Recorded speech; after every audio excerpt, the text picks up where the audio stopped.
This is Dummy World.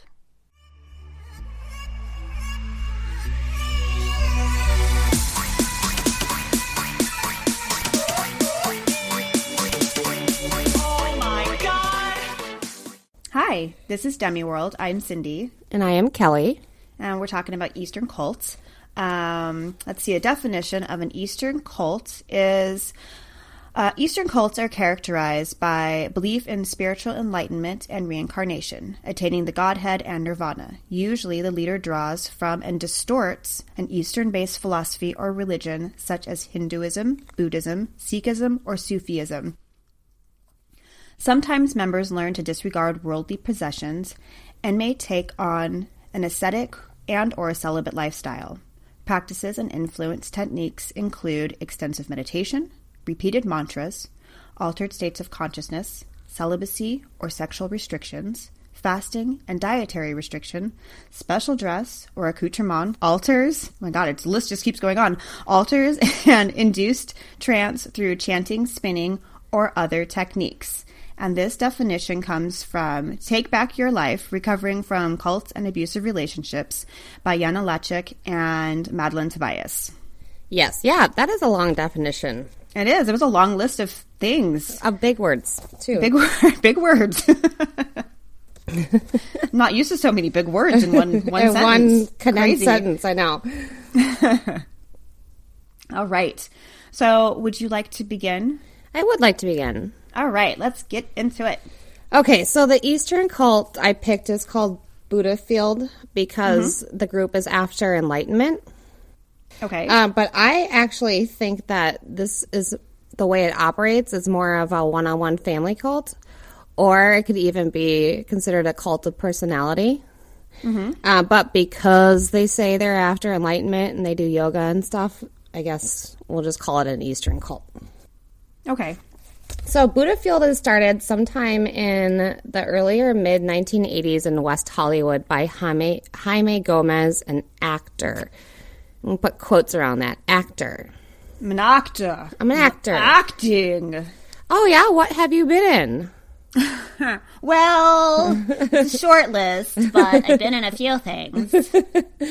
So, Jaime Gomez was in Rosemary's Baby. I believe that he's actually one of the Satan worshipers towards the end of the movie after the baby has been born, I think. And they're all hanging out around his black little crib. I think he's like one of those people in that scene. I've never seen it. Oh, you've never seen Rosemary's Baby? I've never seen it. Oh, no. You should really watch it. It's great. It's kind of like a Shining type. Oh, okay. So I like it won't, The Shining. Yeah, so it won't like scare you. It really shouldn't. It's kind of one of those movies. Right. So he was in Rosemary's Baby. He didn't have any speaking lines. He wasn't credited, but he did look at the camera. But he's an actor. I mean, everybody's got to start somewhere, right? I don't know what happened, but I guess he didn't seem to pursue his acting much further because he did end up doing some gay porn after his Hollywood career failed. Okay, natural progression of things. If Hollywood doesn't work out, do porn. Do porn. I think for some people it is a natural progression. Well, I mean, I think a lot of people, too, just like to be in front of the camera. Right. I mean, obviously, you're looking for attention if you're going to be in porn.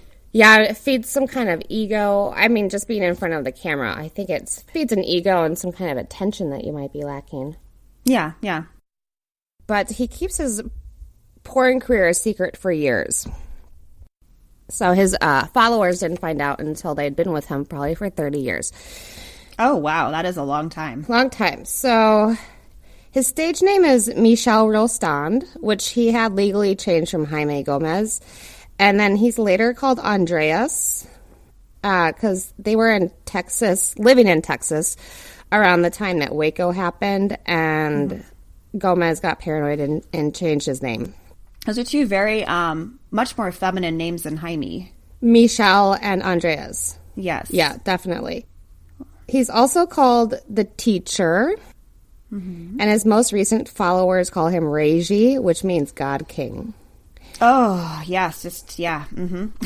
And his Full force. his IMDb credits him as Jaime Simone Gomez, which again, Okay. that's Well, Jamie is like it's the same sort of. It's just a Spanish version, right? and Simone too, but they're more. But it is more a little bit on the feminine side, I would say. Yeah, too. I guess it is. Yeah, yeah.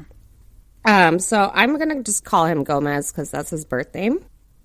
So he claims to be an enlightened master or guru of some sorts to be able to reach enlightenment. And I think that's all he really says. Okay. Doesn't claim to have like studied with any like major masters or anything like that. He did, but he doesn't name them. Okay. And I think everything about his life is very, very vague and murky. Okay. So I think that's with a lot of cult leaders. They're kind of, you don't really know much about them outside of what the cult says. right, but this one, you don't know much about him outside from what he says. Okay. So, but we do know he was telling his followers that he had reached enlightenment through the help of a guru, and now, as is the practice in those religions like Buddhism or Hinduism, when you reach enlightenment, then the teacher, it's their duty, I guess, to show the way to the students. Mm-hmm. So, Gomez recruits through yoga and meditation classes. Okay. And he still does, because he's in Hawaii currently, and this group is still going. Gomez is a weird, strange fruit, I guess. Is that how we can say it? Sure, sure. He loves ballet, and he is a highly skilled ballerino, or so he says. Mm-hmm. But he is the star of all of Buddhafield's ballet productions that only the group sees.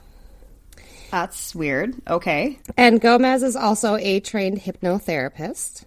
I doubt he's trained. He's trained himself. I doubt he has like a license from an accredited university or something like that. Right. I mean, he knows how to do hypnotherapy. I doubt there's certificates hanging on his wall. I doubt it. And his hut, his yurt. Exactly.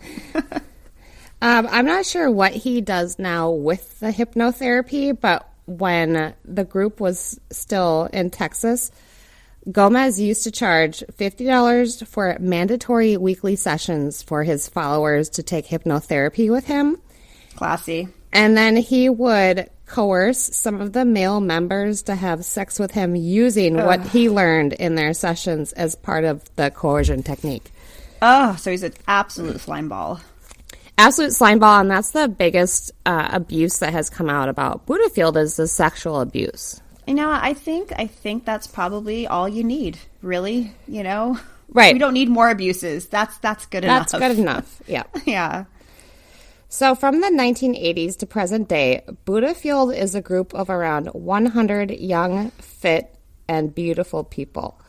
First in West Hollywood, and then in Austin, and now they live in Lanikai Beach, Hawaii. Okay.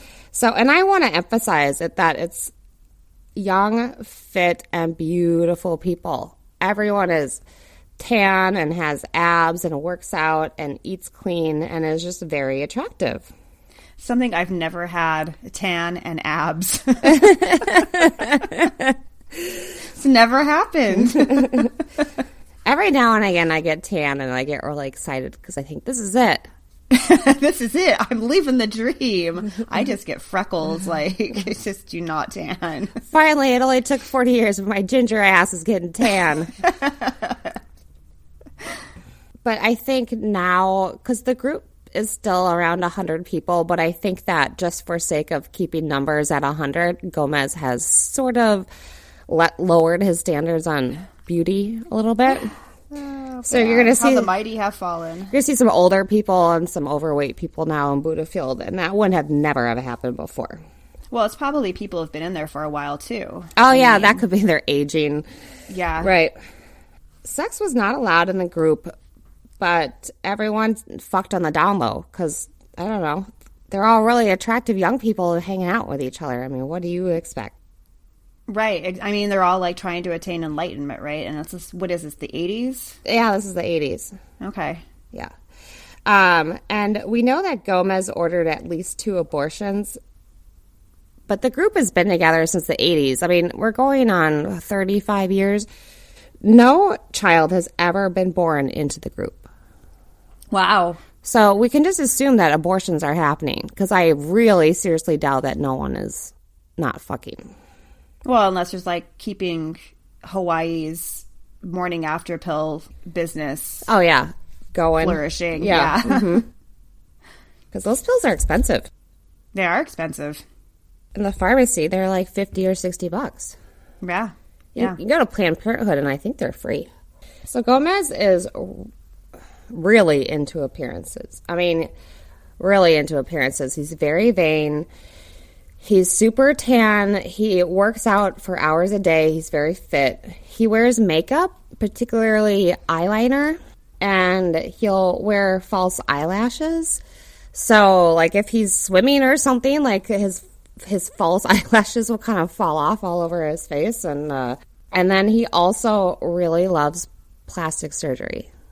Sounds like a gem. Okay.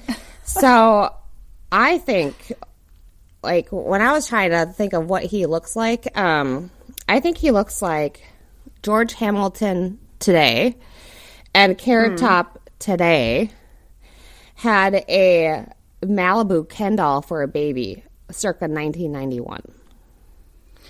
Oh, so real tan. Real tan, real smooth. Real plastic, real smooth, real unnatural cheekbones, you know. Carrot Top. Heading towards a Michael Jackson nose, you know. Oh. Big plumpy lips. Yeah. Ugh, and he wore Speedos all the time. He freaking loved to wear Speedos. I mean, if you're working out all the time and you're super tan. Yeah, and you're living in places like West Hollywood and then Austin and Hawaii, I guess Speedo is it. Yeah, I mean, goes along with it's kind of like your camo, right?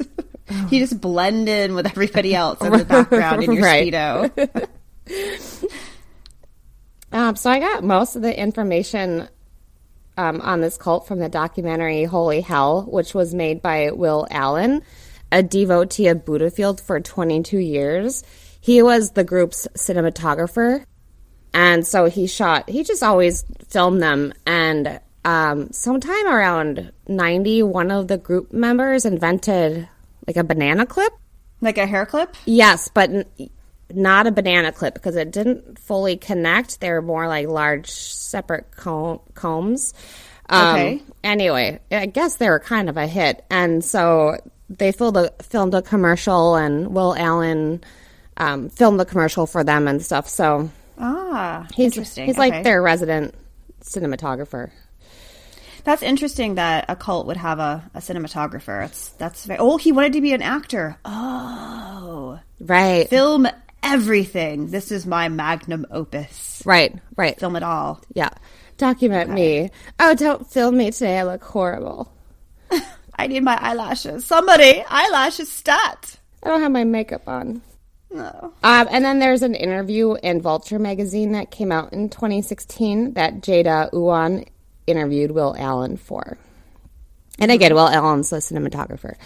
Okay. So I said Gomez's life is murky. So he comes from Venezuela. Supposedly his family are well-to-do ranchers, but would imagine we got this information from Gomez, and I don't believe anything that comes out of his mouth. He probably grew up living on the streets and came to Hollywood who knows when. Mm-hmm. So Rosemary's Baby is released in 1968, and we can probably assume that he was of age. So I'm going to guess he was born around 1950, which means he's at least 70 right now. Okay, so there's no like documentation about how old he is. It's just no. I mean, he wasn't born in this country. He just shows up in Hollywood in 1968. You know. Okay. Yeah. Okay. We don't know anything else about him. By 1985, Gomez was recruiting disciples to his guruship through a meditation yoga studio in West Hollywood. Rosemary's Baby's out in 1968. He does a little bit of gay porn for a few years. So I don't know what he was doing in those 14 years between. I don't know if he's actually a yoga teacher. I don't know if he actually is a meditation teacher. But that's might be. He could be certified, but well, back then you probably didn't need to be certified. Oh, that's true. You probably just like, fucking walk into a place with some flip flops and a tank top, and you're like, "I'm here to teach yoga." And they're like, "Thank God you're here." Do you have your own mat, or do you need to borrow one? Yeah, seriously. So, and in the documentary Holy Hell, they really emphasize the term student teacher or disciple guru. I mean, that's how it's always referred to Gomez and his disciples. He is the teacher and they are the student. Okay. And that's why I really felt like, oh, this sounds like more of a one-on-one family cult. Because the definition for that was like student-teacher relationship could be one. Yeah, yeah. But it's usually smaller groups, I think. It's like within a family. So that's true. Think like 100 people is kind of a lot. This is a lot. Yeah, 100 people. Yeah. So because the group is videotaped often, the early videos of the group, it just looks like a cuddle puddle of young, pretty people. So we know that they all met in a yoga meditation studio. They're all after enlightenment. They think they found the guru, and they found all these other people who are like them. And so there's a lot of literally petting and stroking and hugging and gazing in each other's eyes and looking into each other's souls.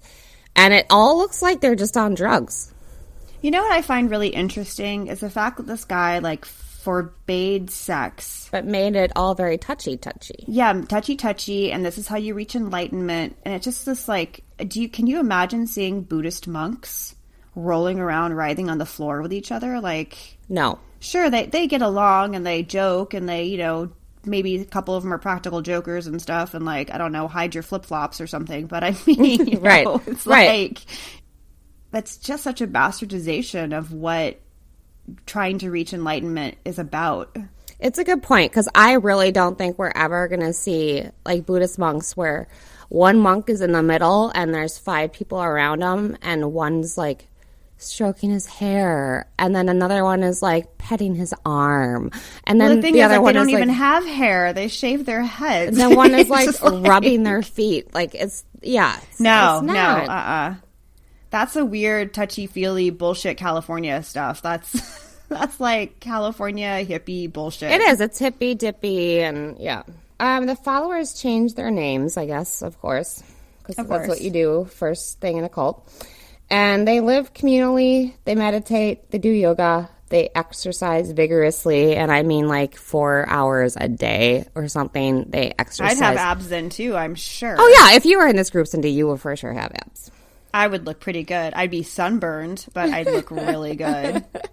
Well, I get just spray tan. Right. They all eat clean, and they're all in search of enlightenment. But I just have such a hard time with this group, because I'm like, you guys are making a mockery of people who really are actually trying to go after enlightenment. You know what I mean? Yeah. It's not like this. Like, this is kind of bullshit. As far as I can tell, the Buddhafield's major practice was something called Shakti, which is the transference of energy. So Shakti in Hinduism is Shiva's mate. Shakti energy is the female energy. So Shakti and Shiva are like yin and yang. Shakti is also Kundalini energy. Mm-hmm. So in Buddhafield, in order to give Shakti to his followers, Gomez would gently stroke someone's head, or like just gently touch their shoulder to give them Shakti energy. And is he like channeling Shakti? Like, I mean, yeah, I guess that must be what it is. Like, okay, I have the Shakti energy now, and when I touch you, you're going to receive it. Transferring it to you. Yeah. That's, pretty pretentious. Okay. Super pretentious. But I hate this fucking term so much, but his followers would completely bliss out after these Shakti sessions. I don't like bliss out either. It reminds me of like a coconut spread that's got like chocolate flavoring in it that you would buy at a health food store. Coconut bliss out, yo. I can't stand the term bliss out because, I don't know, I feel like I've had like a couple people say it to me, especially white people, you know? Like, yeah, white people with dreads or just... Yeah, I mean, kind of like one of those things, you know, like... Trustafarians? Yeah, it's like after a meditation where it's like, oh, I'm so blissed out right now. And it's like, oh, it's like get in your fucking like Lexus SUV and drive away in the sunset, asshole, and go bliss out. It just drives me crazy. I don't know why.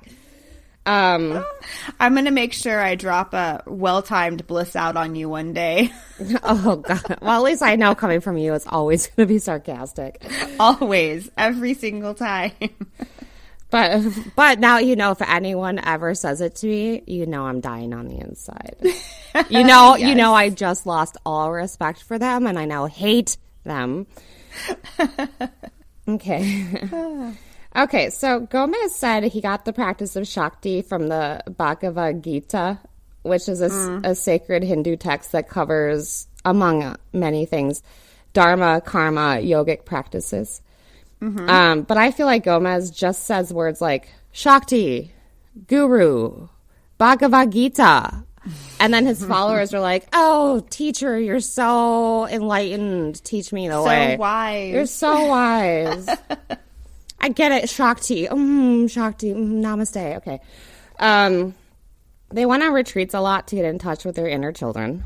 And then they had another major practice called the knowing, where Gomez would give select members a direct connection to God or immediate enlightenment. And people, again, same thing. They blissed out. They completely thought that they had reached immediate enlightenment without having to do any of the fucking work for it. Yeah, that's not how enlightenment works. It's not like...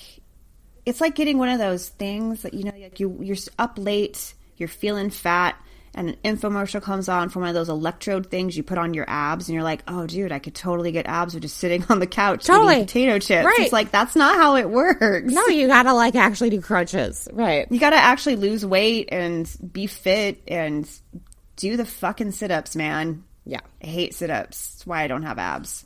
But these people apparently hate mental sit-ups. That's why they're looking for just a direct line to enlightenment. Cut out all the work in the middle.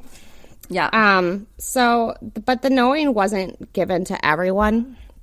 So there's Will Allen. He has two sisters, and they are both in the group, Buddhafield. His one sister was in the group for 20 years, and she never got the knowing. And it, like, kind of kept her in the group because she really, she felt like there's something wrong with her because she's like an OG and no one's telling her the knowing. And then when she was kind of getting ready to leave, Gomez used it then to keep her in. Oh, well, you're never going to, now I can teach you the knowing, but you have to stay, blah, blah, blah.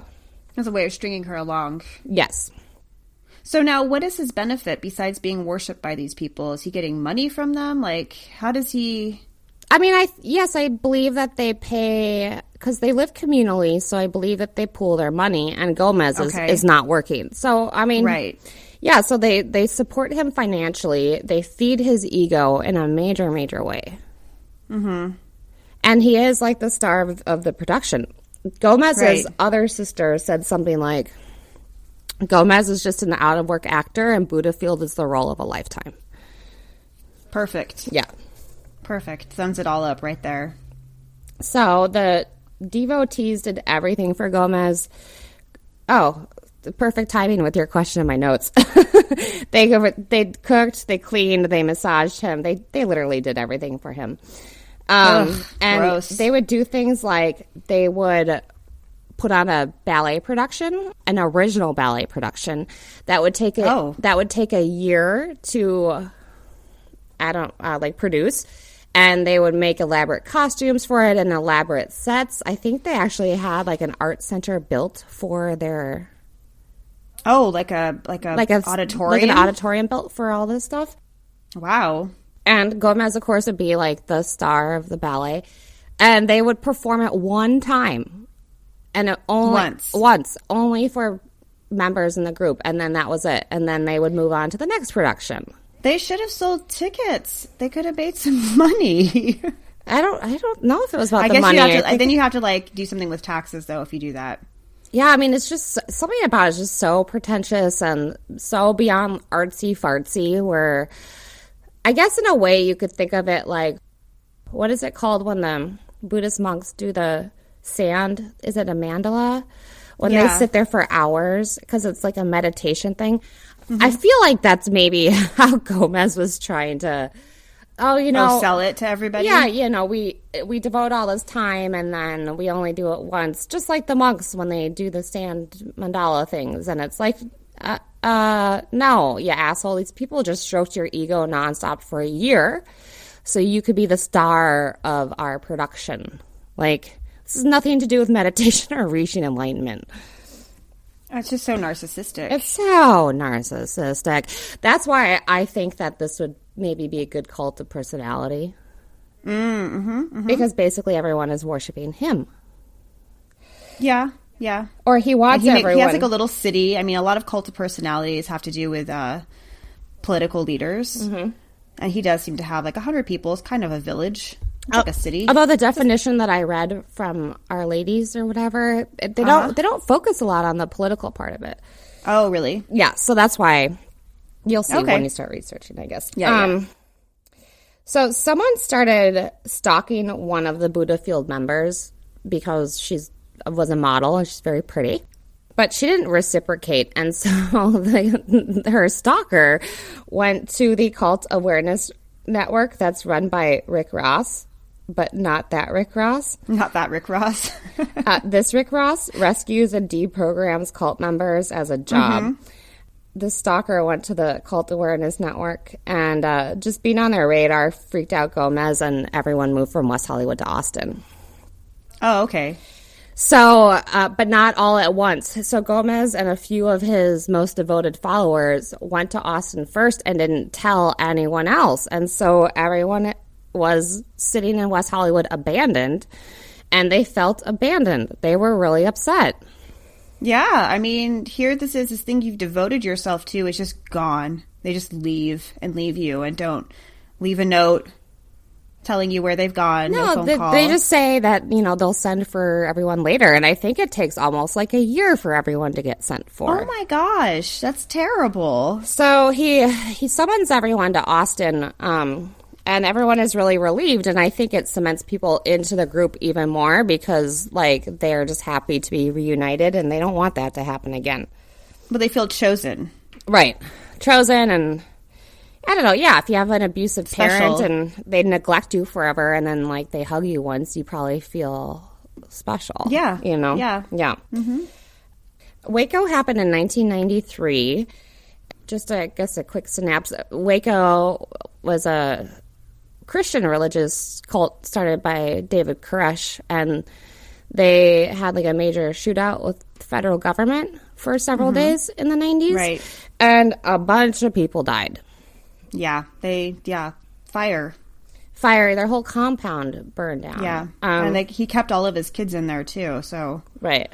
A bunch of kids died as well. So I guess Waco is an hour from Austin. And so after Waco, Gomez became really paranoid and the group went underground. So members went to their families and literally said that they were detaching. This is going to be the last time we're going to see each other. And then they would tell their families that they would be traveling overseas or something. Even though they'd stay in Austin, they would have people from other countries send postcards to their family members to just completely throw them off their scent. Wow. That's really, really smart. Well, I would imagine Gomez probably saw it in a movie somewhere because he is not smart enough to come up with that on his own. Smart enough to dupe a bunch of people into believing that he can just touch them and give them enlightenment. So, well, that's true. But I think these people are searching for something, and I wouldn't want to call them gullible because I don't want to victim blame. But no, they're naive, and I think that we can say that they are naive because they're all, when they first joined, I think they're all around 22 years old. Yeah, which is their kids still, basically. So I think you're right. Gullible maybe isn't the right word. I just think they have not learned enough about life's lessons yet at all. No, they seem pretty sheltered, actually. If you're going to be in a cult for 20 years, it's pretty sheltering. Right. And then Gomez starts going by Andreas because he's paranoid to go by Michel after Waco. And then he becomes more controlling.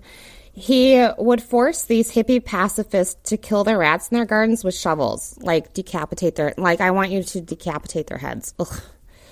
Oh, okay. That's kind of rough. Ugh. I mean, I'm not even a hippie pacifist. I might be a pacifist, though. I couldn't do it. I don't like rats. I don't think I could kill one.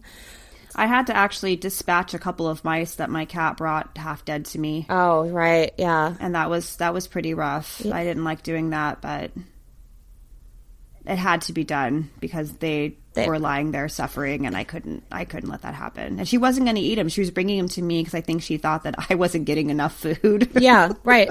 Because cats do that. So she was like, "You're not eating well enough. Here's a mouse." I'm like, "Thanks, but I'll pass. Now I have to kill it." I know when my cat Van first met Amanda, he brought her a mourning dove. I was like, "Oh, he loves you." Amanda's not like, she eats fish now. She was a vegan for years. I'm like, "You got to eat it raw, Amanda."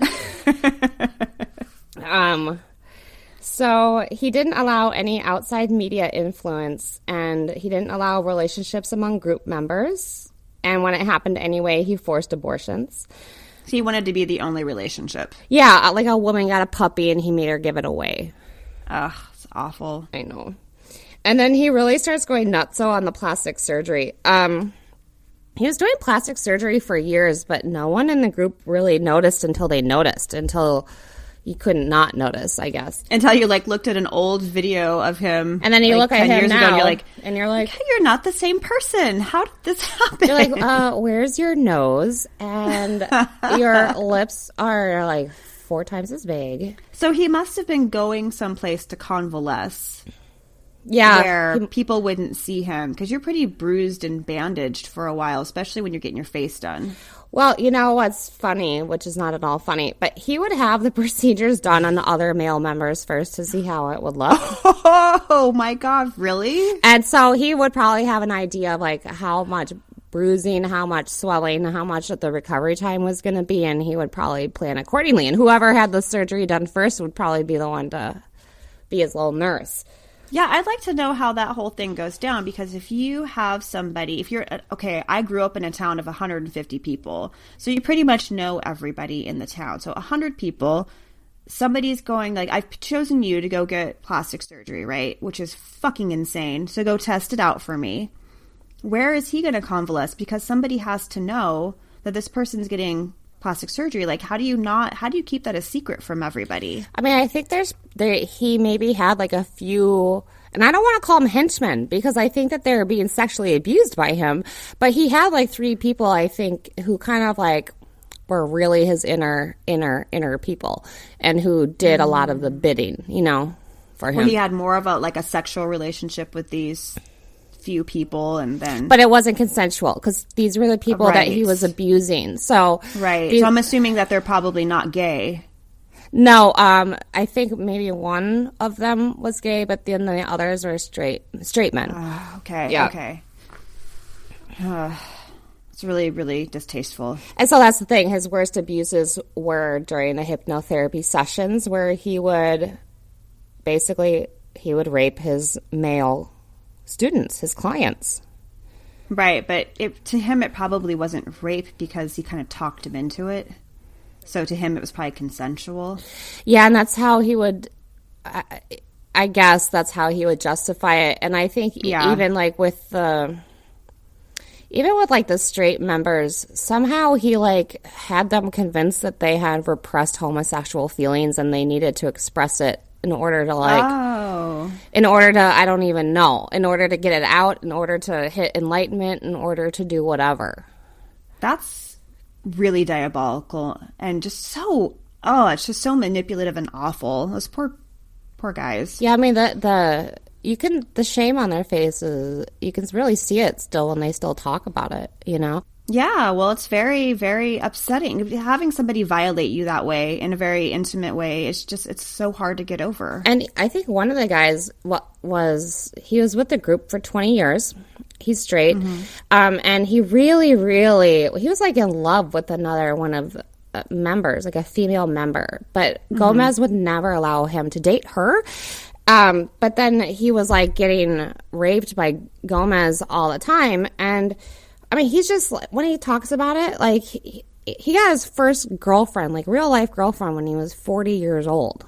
Aww. You know, and it was like, so sad. It's like, and he's, like, crying about it because it was, like, all that was missing in his life. Like, all he wanted was, like, a relationship. Like, I think, like most people do, you know? And he was forbidden to have one, and then he was forced to have one with someone that he really didn't want to have one with. Ugh. This guy's a douchebag. I do not like Gomez.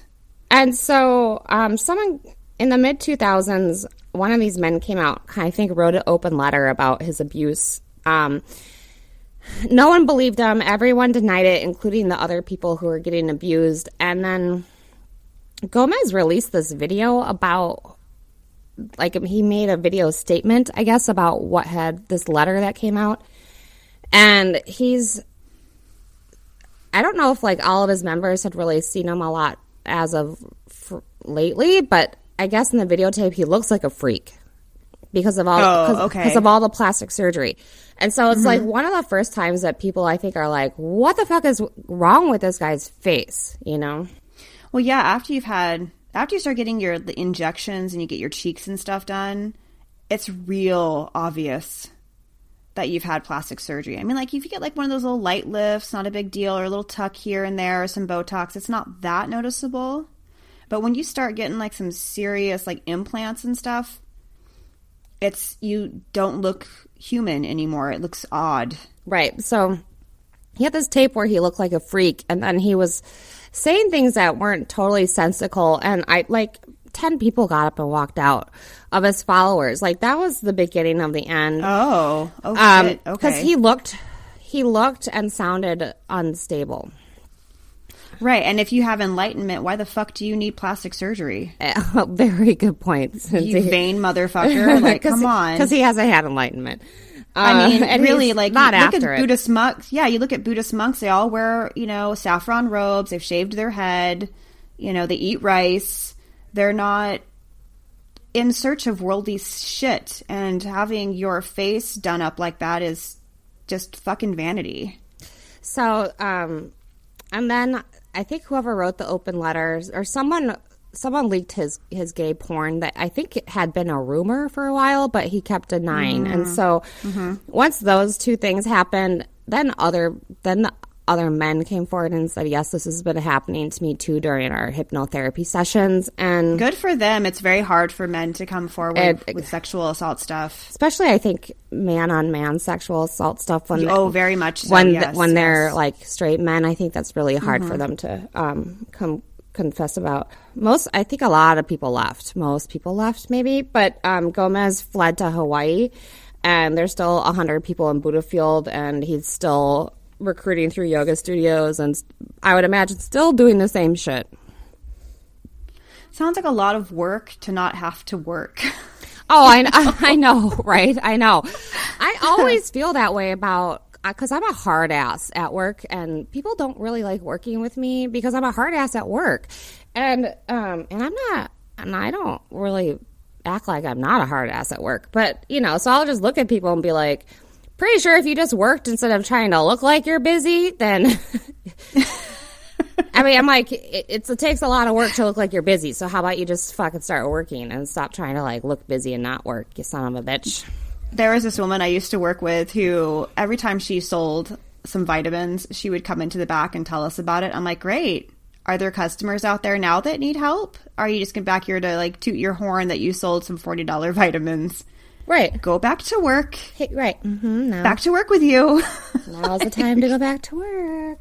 The only time I had like one job when I first started captioning, and I was working like at a university. And me and our office assistant, for whatever reason, chatted all the fucking time. I don't know what it was. We always had a million things to tell each other. And it was the only time my boss was ever like, to me, anyone had ever said in like the 20 years I've been working that I was talking too much and I needed to work more. But Olivia and I couldn't stop talking to each other. And Sarah one day comes out and she's like, "You're doing it again. Come on. What is so important? What are you guys talking about? I need to know because you guys won't stop talking." And we look at her and we're like, "We're talking about our bowel movements." That's important. Well, yeah, Olivia and I both feel that life is just so much better when you poop consistently every day. It's true. That's not an opinion. That's a truth. I know. We're like, Sarah, this is very important, okay? Because neither one of us pooped yesterday and both of us pooped today, and we need to talk about it because we see the big differences in our attitude. And Sarah's like, we see the big picture with a big poo, okay? Sarah's like, we need to shut the fuck up and get back to work. It's like, I don't know, maybe we'll see about that. I don't know. I've got some more movements to talk about. Oh, hey, it's Brett. And Bree from your new favorite podcast, Particularly Dangerous Situation. PDS babes. With climate change continuing, it's best to know what to do when the next disaster strikes. Be prepared to hear about event after event of intense destruction. Mother Earth and climate change are in the ring, and we're watching the fight. As well as people making dire planning mistakes. Join us every week as we each discuss a disaster that sucked us into the research rabbit hole. Available wherever you listen to podcasts. Particularly Dangerous Situation. All right, so my Eastern cult has to do with the cult called Quan Yin, which is like a practice, but the main person behind it is a woman named Ching Hai, and Ching Hai likes to be called the Supreme Master. She's this millionaire businesswoman, and has this chain of vegan restaurants called Loving Hut, like a franchise of them. Okay. And nobody's really sure where she gets all her money, like how she became a millionaire, but I kind of have some ideas, and we'll talk about that at the end. I was just going to ask you about that. I'm like, oh. And then you said her restaurants. I'm like, maybe she gets her money from her restaurants. Yes, partially. But it's also weird. Like, I'll get into it. So if you go to YouTube and you look up Quan Yin, there's like thousands of videos dating back to the 1990s where Ching Hai preaches about the meditation form that she came up with called Quan Yin. So Quan Yin blends Christianity, Buddhism, Judaism, Hinduism, and Islam to instruct followers on how they can attain higher levels of consciousness and speak directly to God, which Ching Hai says she can do. Okay. So it's touted as a non-religious movement, although God comes up a lot. So one way to aid acolytes in attaining this enlightenment and be able to talk to God is to chant Ching Hai's name about 2.5 hours a day. Okay, wait, hang on a second. It's not a religious movement, but they are seeking enlightenment to talk directly to God? Yes. But it's not a religious movement? But it's not a religious movement. Okay. Yeah, sure. So, like the Arthurius Society, the one that I did a couple of weeks ago that kind of just basically meditates a lot. So, Hay recommends that her devotees meditate for long hours to help purify the world and to drink her spiritually imbued bathwater. Ew. Gross. Are they meditating or praying into batteries like the Arthurius Society? No, they're not. They're just sending it out into the ether. Yeah. And then they're like buying her bathwater? I don't know if they're buying it or not. Like, I'm not really sure how many baths this lady's taken and how much stuff is getting bottled up. Like, I think you have to be in it to get that. Like, it's not like out there in the purview of how much she's selling this stuff for, or if she's just giving it away. Like, I don't know. She seems to give a lot away. So on the outside, it doesn't look like it looks very benign. Like, oh, all of these things are free. But at the same time, there's so many cult-like aspects to it that it's definitely labeled a cult. So, in addition, devotees are warned against the evils of eating animal flesh and dairy, drinking alcoholic beverages, using mind-altering drugs, and avoiding sexual misconduct. But that's like really vague. Like she doesn't mention what sexual misconduct is. It could be sex out of wedlock. It could be masturbation. It could be homosexuality. I don't know what it is. Like, it doesn't really say. So Ching Hai also advocates breatharianism, which is basically fasting from both food and water in favor of spiritual breath. The practice, in which is pulled from very old Eastern practices, is tied to numerous dehydrations and starvation deaths. But nothing with Quan Yin. Nothing with that practice. There's not been any deaths. Been a lot of other weird stuff, but no deaths. I had a friend in high school. Her parents were hippies, like for real hippies in the 1960s hippies. And her dad did that for a while, the breatharian thing. Because it comes from, it comes from an Eastern religion. I forget which one. Might be Hinduism. No. Like an aesthetic form of it? No, it's a little bit different. I think I'll be able to find it and tell you. But yeah, okay, that's interesting. Yeah. Yeah. So, worshippers will usually sing Ching Hai seated upon an ornate throne clad in gold lame and gaudy jewelry and gowns with these really long trains that have a bunch of attendants to keep it all like flat and stuff. So she's like walking around like an empress, basically. And like Jesus, Buddha, and Muhammad before her, she is just one in a long line of masters imparting her wisdom of the ages upon the world. So you're welcome. But she's like a self-proclaimed Jesus, right? No one. Oh, absolutely. No one like just started worshiping her because she was great. Like she had to tell everyone. Buddha and Muhammad are kind of self-proclaimed too. I mean, Buddha's like, I got enlightenment. It's like, that's prove true. it. I mean, you know what I mean? Yeah. It's like, you claim. But then he did. Jainism. J-A-I. Oh, yes. That's the one I know that my friend's dad did, where you don't like eat or drink. I mean, you like taking nutrients through the air and stuff. Yeah. Yeah. That is super hippie. It's an offshoot of Buddhism, I believe. Okay. So one of the main tenets in Ching Hai's lectures is to never be ashamed of making money. Quote, unquote, people will make you feel guilty about making money. It's none of their business. How does she make her money? That's none of your business. Were you listening? It's none of your business. Okay, so Quan Yin has more than 500,000 followers worldwide, and some reports make this claim as high as 2 million people. Followers believe that Ching Hai has a direct phone line to the mouth of God, and she speaks to him regularly. Followers of the Supreme Master regularly set up tents to distribute information on Quan Yin and free vegan food at college campuses, farmers markets, and festivals, where you're going to find hippies to recruit. Oh my God, if you're going to give away free food, then why don't you like go and give it to people who need it, who don't have like homes? Oh, but that wouldn't, you know what I mean? Like, you're not going to recruit those folks. Those folks don't have money. They're homeless. Oh my God, it's such bullshit. Such bullshit. Because those are the people who need it. Yeah, I agree. Like, put your fucking money where your mouth is. But, oh, no. I just want more money for me. So who is this bitch anyways? So according to her website, Hai was born under the name Hu Dang Trien in Du Lac, Vietnam in 1950. As a child, this is also according to her website. So I can't verify any of this shit.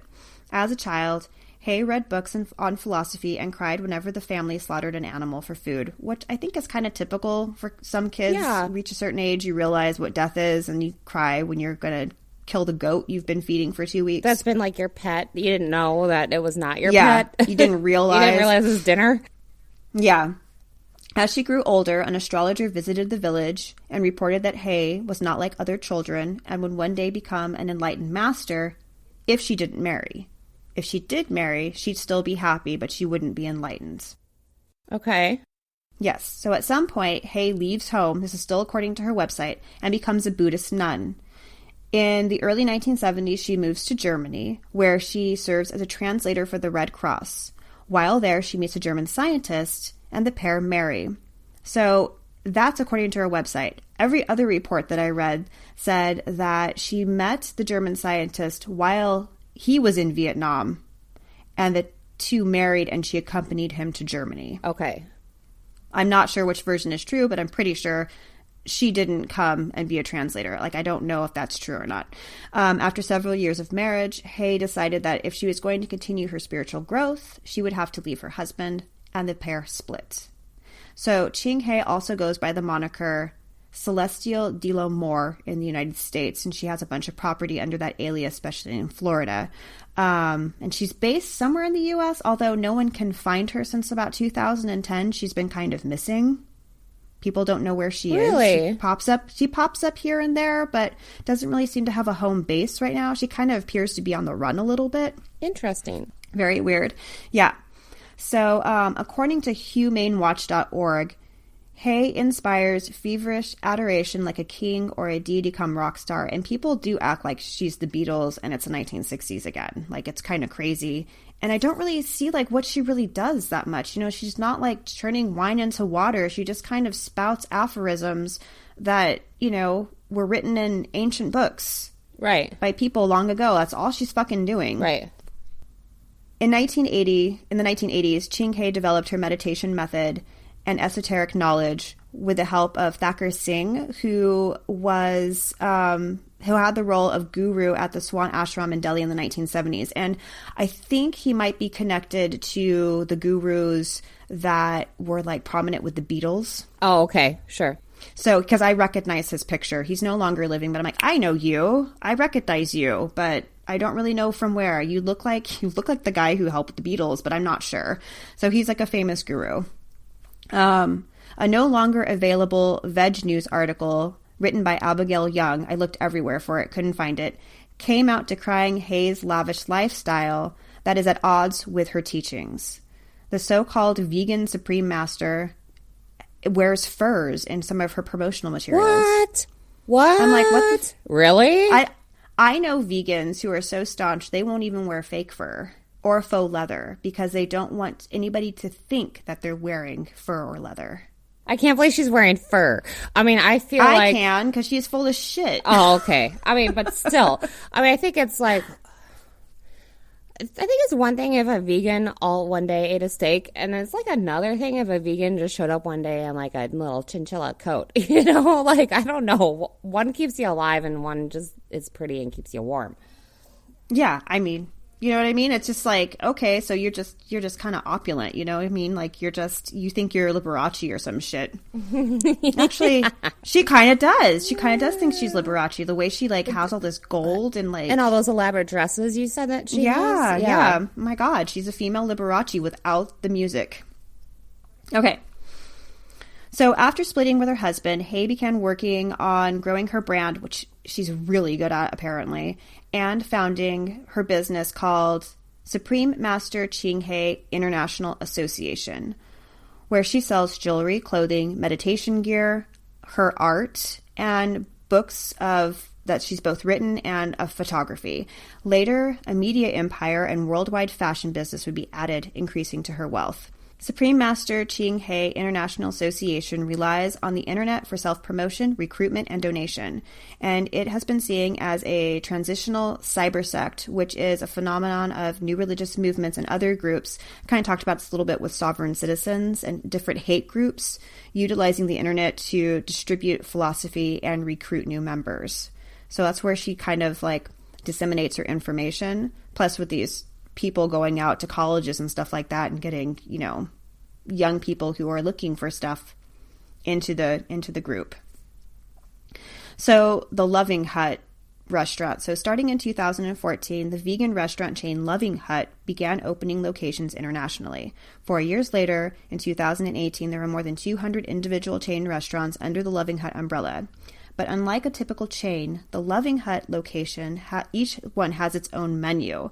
And the only things that you have to adhere to is that all dishes must be vegan, Hai's photo must be present, and you must have the Supreme Master TV network on at all times. SPMN? Supreme? Yeah. Wait, Supreme Master. Just SMTV. SMN. SMN. Supreme Master Network. Oh, yeah, there you go. Yes. Okay. Supreme Master TV is just what they call it for short. Oh, okay. Yeah. So Loving Hut locations are also encouraged to buy faux meats from Eco Vegan, which is Hay's company. Okay. Which further lines her pockets. While owners of Loving Hut franchises don't preach to patrons, they often are open to chatting about Ching Hai and Quan Yin. Okay. This Supreme Master International Television Network thing is basically a bunch of sparkly pictures with Hay's image superimposed with a bunch of sayings from different religious books on like why drinking is bad and why you shouldn't like hate people and throw stones at glass houses and blah blah blah. And at the bottom of it's like a little ticker tape of all the temperatures and weather of all the different countries in the world, like wherever you might be. It's really weird. Okay. It's broadcast in about 43 languages. So in 1996, Hay donated $640,000 to Bill Clinton's Whitewater Defense Fund, but the sum was returned due to its suspicious origins. $400,000 of that $640,000 came from one of Quan Yin's sects in New York, where Hay traveled to ask them for the funds to help someone in need. The group later discovered who the recipient of those funds was supposed to be, and they're like, I don't really know if he's in need. Sorry, guys. Right. He's the president. So Hay's business has also been targeted by the Taiwanese authorities for illegally transferring money in and out of the country. So it sounds like money laundering to me. Okay. In 2001, UNICEF turned down a $100,000 donation from Hay after looking into the organization. Really? Yes. They're like, sorry, we don't want your money. Wow. Even UNICEF said no. Wow. Her followers in China came under fire when they used an electronics company as a front to recruit new Quan Yin members and started holding initiation rituals. So, like, what do you mean? I'm not really sure what their initiation rituals consist of, but I think it probably had to do with like chanting and meditation and a special type of dress, wearing special pendants. Was it like a store? Yeah, it was an electronics company, so I'm not sure if they're creating the electronics. Oh, okay. Or if they're selling them. I think they might be manufacturing them. Okay, that's so weird. Weird. Isn't that weird? Yeah. So unlike other well-known cults, Hay doesn't ask her followers to cut ties with their families or friends, nor does she seem to ask them to hand over their worldly possessions and bank accounts. Based on her websites, all of her lectures, in which hundreds of devotees attend, are all free of charge. So on the surface, it seems like she's just kind of doing a bunch of charitable works. Right. But she's really open to taking donations and having people buy stuff from her. Yeah, right. Oh my God. It's Yes. so strange.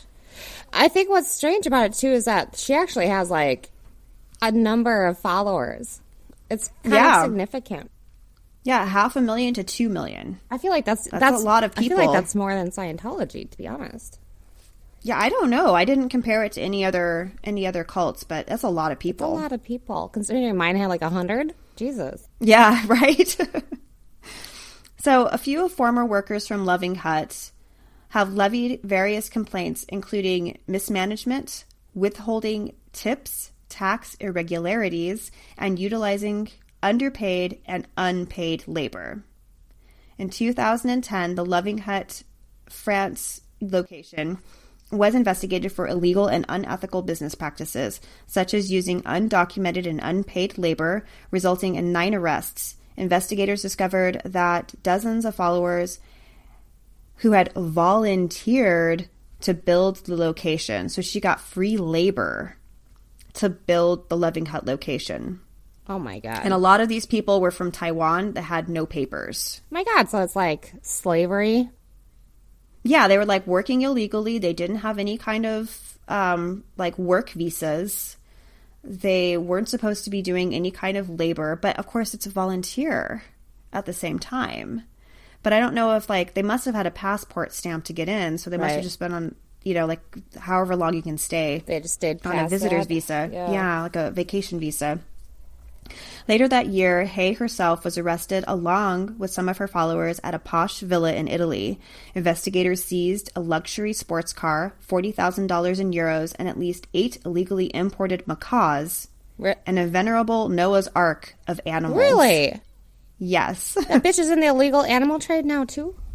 I think so. That vegan, that fur-wearing vegan? Yeah, I was keeping illegal animals. Okay, lady. So she also talks about, like, she gives a lot of money to the Democratic Party and touts a green lifestyle. However, in 2004, an artificial island and a 330-foot-long boardwalk were constructed in Biscayne National Park in southern Florida by followers of Ching Hai on land she owned adjacent to the park. So the boardwalk cut through a protected mangrove forest on federal lands. It cost workers $1 million to remove the boardwalk. Oh my God, I hope she had to pay for that. So what they did was they seized the land that she had adjacent. Oh, okay. And used and sold it at auction to help pay for taking all this shit out of there. I can't believe she didn't go to jail for that. They can't find her. Oh. They can't find her, and they had one person in custody and released him to go talk to him more, and he left the country. Oh, what dum-dums. I know, they should have kept him. But, yeah, they have no idea where she is, who exactly built it, but they know that she's responsible for it. And this was all under her pseudonym, de l'Amour. Okay. Here, it's Celestia de l'Amour, right, here in the States. So all of this land in southern Florida is owned under an alias that she has. And they're just building, like, crazy shit, like little compounds that you can go and, like, you know, fake islands and stuff on, you know, protected land. It's, how green are you, lady? Like, yeah, you say that you're really into the ecosystem and you're doing this. Yeah, I mean, because you're just full of shit. Because no one who cares about the environment would ever even think to do something like that. No, never at all. So the land that she owned was auctioned off to Pimento Bay, where they built a library. Okay. So some good came from it. Okay, so according to Quan Yin's website, which is called godsdirectcontact.org, Ching Hai gave $30,000 to refugees from Myanmar Myanmar to help feed children and aid the elderly. They're all refugees. But this happened in 2015, and this was the most recent thing that she's given back to. This is my favorite. Okay, this is crazy. So in 2010, the worldwide vegan bake sale, yeah, that's a thing, which attempts to entice people to try vegan sweets, donated money raised for causes like Animal Aid Abroad, Supreme Master Ching Hai International Association, and the victims of recent earthquakes in Haiti and Chile. So according to Veg News, more than $25,000 was raised in the year before in 2009. So what the fuck does this bitch need this money for? How did she, like, dupe Veg News into thinking that she was some sort of charitable organization that was going to help people? Like, she just got a bunch of money. Because they need more protein and their brains aren't working. I don't know. And a lot of people, too, like, when you read through comments on this type of article, they're like, I don't really care if she has a cult. It's a vegan restaurant, and I'm just happy that people are supporting a vegan lifestyle. I don't care if she uses the money to do nefarious things, you know, to the environment. At least she's vegan. I can't. Like, really? I can't deal with the militant veganism. I just can't. I can't either. It does not let me bliss out. No, I unbliss out. In fact, I unbliss out. It's the opposite. I'm like usually not blissing anyways. Like I'm kind of at a constant level of like mild irritation. It's just my default setting. I mentioned before that she started an online business where she sold gaudy jewelry and shit. Well, that's still going. So the Supreme Master, Miss Ching Hai, still operates her online store where you can not only purchase, I'm not purchasing any of this, where you can purchase ugly fake jewelry, meditation blankets and tents, melody chairs, which I did look up. Sorry? It's basically a melody chair. No, tent? Tent, yes. Blankets and tents. Meditation tent? A tent. So unless you're living in an area where you're going to get malaria from mosquitoes, I don't know why you need a fucking meditation tent. Maybe it's blessed. Yeah, possibly. So a melody chair, which is basically a chair that's portable, it folds, that you can sit in to meditate in. That's it. And it'll run you about $160. Okay. And pictures of Hai to adorn your walls. One such portrait of Hai is meditating under a tree. The photo is taken from far away, so she's very tiny in it. And the camera's behind some foliage, so the lens is partially obscured. And this picture costs $350, but it's currently out of stock. And I would have snapped pictures of these things, but they're all copywritten, and I do not want this bitch after me or any of her crazy-ass followers. Okay, yeah, good point. Yeah. I'll just put a link Yeah. in the show notes. People can go check it out themselves. But what if you have a dog? What if you want to get your dog something? Well, they've got stuff for them, too. So you can get little coats for your little dogs. You can get little vegan treats for your tiny dogs. You can get tiny wooden dog houses for your little dogs. But we don't care about anything that's not a lap dog. Only little dogs. Big dogs, fuck off. And cats can't be vegan. We don't care about them either. It's okay. Cats don't care about you either, bitch. They really don't. They don't care about anything. Unless they bring you a dead rat, which I'm sure a vegan wouldn't like very much. I wonder if vegans have kitty cats. Some vegans do. I've known some vegans to have kitties. They rescued them all, so... But they make them eat vegan? No, you can't. You kill a cat. Yeah, okay. They can't produce, what is it, taurine? They can't produce taurine, which is I see. Only comes from meat. Gotcha. We can produce it on our own because we're omnivores. Okay. But things that are carnivores strictly cannot produce their own taurine, so they would die. Gotcha. If you're looking for more ugly art, fear not, because Ching Hai is a painter, and she paints really ugly pictures. Anywhere from ugly trees to ugly rivers to ugly fruit. You can buy it from anywhere from $100 to upward of $500. You can have some ugly fruit on your wall. I'd rather have ugly flowers.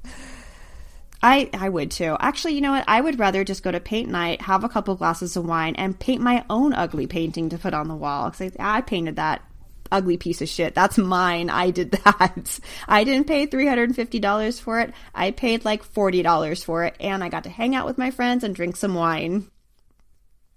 So I think it's pretty easy to see where she gets her money. She gets it from donations, selling inflated, in prices that are inflated for really shitty things, and just having like around 2 million followers that are willing to do this. Yeah. Plus, I bet she gets ad revenue from YouTube. Right. She's got thousands of videos on there. She probably gets pretty good ad revenue. Yeah, it sounds like she's like a businesswoman, actually. She found out a way how to make money. She's a businesswoman. Yeah. Mm-hmm. She's a millionaire businesswoman. That's like the first thing that anybody ever writes about her. Millionaire businesswoman. Okay. Who runs a cult. Gotcha. Yep. So yeah, that's Ching Hai. Well, thanks for not making people detached from their families or anything like that. Or abusing them, What would she do with 2 million of them? She'd be like, oh, God, go home. Yeah, go. You need to... There's too many of you. Get back to work. I just want your money. I don't want anything more to do with you. Exactly. I just want your money. Mm-hmm. Well, good job. Thank you, Cyndi, for teaching me Yeah, thank you. about You did a great Ching job, Hai. too. Yes. We have one more episode left of cults, and then I'm never going to want to talk about a cult again, because I'm... Oh, fuck them. I'm done with them. Forever. Done. Man, after I was done after R. Kelly, I was like, you know what? I'm fucking done. I was too. When it came time, I'm like, done. Well, this has been Demi World. Thank you for listening. I'm Cyndi. And I'm Kelly. Bye.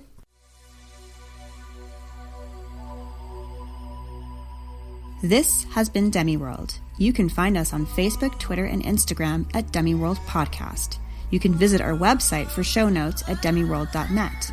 If you want to reach out, you can email us at demiworldpodcast@gmail.com. You can support us on Patreon at Demiworld Podcast. And remember to rate, review, and subscribe. Thanks for listening. Bye.